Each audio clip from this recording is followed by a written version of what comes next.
Hello friends UAS application रे आमे capri attendance नबा निजर क्लॉक इन और क्लॉक आउट करबा और स्टूडेंट अटेंडेंस नबा से विषय जानिबा। प्रथमे आपण मोबाइल रे प्ले स्टोर को जांतु। प्ले स्टोर रे सेटु आपण सर्च करिवे यूएएस पोर्टल आसी जीवो। आसी गला परे ए जो एसएमई यूएस एप्लिकेशन टा मोर ऑलरेडी इंस्टॉल अछि। आपनकर एटा डिफॉल्ट देखेबो। आपण एटा को इंस्टॉल करनेबे। इंस्टॉल करनेला परे आपनकर यूएस एप्लिकेशन टा खोली जीवो। मोबाइल को आसी जीवो यूएस एप्लिकेशन सर्च मारि देबे मोबाइल रे यूएएस एप्लिकेशन टा एसएमई यूएस ए एप्लिकेशन टा आसला परे मोर एठी ऑलरेडी लॉगिन ही कि अछि। तेनु एठी देखौची आपनकर कोन देखेबो म आपनको नेक्स्ट कहि दउजी आपण देखि नियन। वर्तमान आमे देखिबा केमिति पासवर्ड रीसेट करिबा। प्रथमे टीचर कोड टी को आपण कॉपी करि नै कि फॉरगॉट पासवर्ड को जिवे।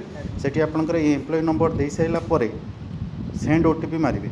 से गोटे ओटीपी मोबाइल को आसीबो। वर्तमान ओटीपी आसीगला। वर्तमान एठी न्यू पासवर्ड और कन्फर्म पासवर्ड दुईटा देबे।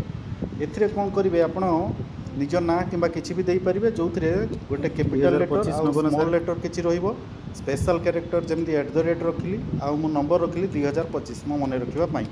सेमिति कन्फर्म पासवर्ड रे दीटा जकन पासवर्ड जेमति समान हेतिबो ऊपर जहा अछि तळे सेया सेम देबे।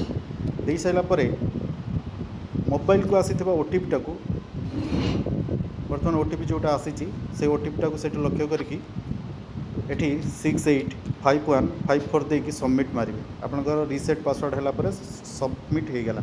वर्तमान पुण लॉगिन को जाइकी टीचर कोड आउ से पासवर्ड टी देई साइला परे लॉगिन करिवे। वर्तमान आपनकर ऑप्शन आसीगला परे आपन ना आसी जिवो आउ क्लॉक इन भी ऑप्शन भी आसी जाउची। क्लॉक इन ऑप्शन परे एठी क्लास अटेंडेंस को जिवे ऑप्शन सेठी आपन जदी आपन को हेडमास्टर आपन को असाइन करिथिबे क्लास टीचर तेणु आपन क्लास अटेंडेंस भी नै परिबे। आउ प्रोफाइल को जाइकी गला परे आपन सेठी ऑप्शन पाइ जिवे आपनकर लॉग आउट किंतु लॉग आउट करिवे नै। लॉग आउट करिवे जदी आपन 4टा पूर्व लॉग आउट करचंदी आपनकर क्लॉक आउट हे जिवो। तेणु 4टा बेल को ए क्लॉक इन ऑप्शन टा थरे क्लॉक इन कर साइला परे क्लॉक आउट ऑप्शन देखिबो किंतु एटा आपन 4टा परे क्लॉक आउट करिवे। Thank you.